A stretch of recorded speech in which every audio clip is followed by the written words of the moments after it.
Bonjour à tous et à toutes, chers adhérents de BHC.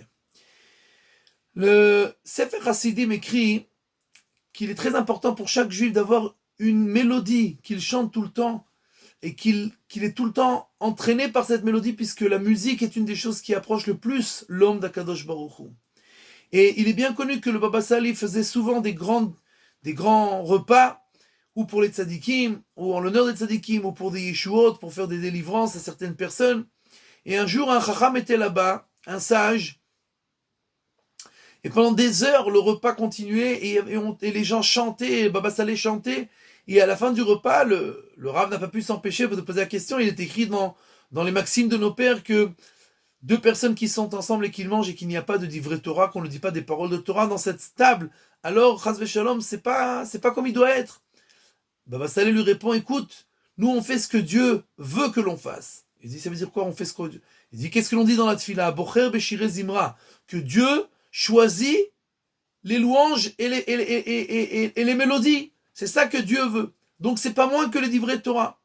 Et le Bnei Issachar raconte que une fois, pendant que les cantonistes, les Russes prenaient les enfants juifs pour les amener à l'armée pendant 30 ans, alors un groupe d'enfants avait été pris et les parents ont commencé à pleurer, à prier, à dire des télim, etc. Et on avait enfermé tous ces enfants dans un endroit pour les prendre à l'armée. Et ces enfants avaient dit que nos parents sont sûrement en train de pleurer et de lire des télim, mais nous on ne sait pas ni lire des télim par cœur, ni faire des prières, mais ce qu'on sait c'est la mélodie des télim. Ils ont commencé à chanter seulement la mélodie, et juste après ils ont été libérés et renvoyés dans leur famille. Et ceux qui se rappellent, il y a quelque temps à Gaza, un autobus entier de Chayalim, où l'on voit dans le film qu'ils ont filmé que tous ces Chayalim, tous ces soldats sortent d'un autobus où ils étaient en train de voyager dedans, et après que le dernier des soldats soit sorti, un missile rentre dans l'autobus et fait voler en éclats tout l'autobus.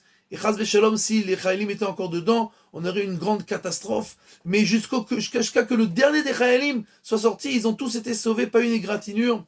Et ce que les gens ne savent pas, c'est que dans le film, quand on voit avant le missile qui touche l'autobus, pendant tout le chemin, les soldats ont chanté Alanissim, Alanissim, Alanissim, Vala Porkan, Vala Gevurot. Ils n'ont pas arrêté de chanter ça. Et en effet, Dieu leur a fait Alanissim, des miracles, et les a sauvés. Et donc, nous approchons, bien entendu, de Hanouka, où nous allons tous dire Alanissim. Et rappelons-nous que nous devons tout le temps chanter et faire des louanges à Akadosh Baruch Hu du matin au soir, puisque comme ça, nous réaliserons ce qui est écrit dans Tehilim. Natata lirechanes litnoses. Quand tu nous fais un miracle et que nous chantons, que nous remercions, alors tu nous feras d'autres miracles. Et les miracles, Baruch Hashem, on en a tous les jours. Donc nous devons louer Akadosh Baruch Hu et dire Alanissim et Mizmor le Toda du matin au soir jusqu'à la délivrance dernière.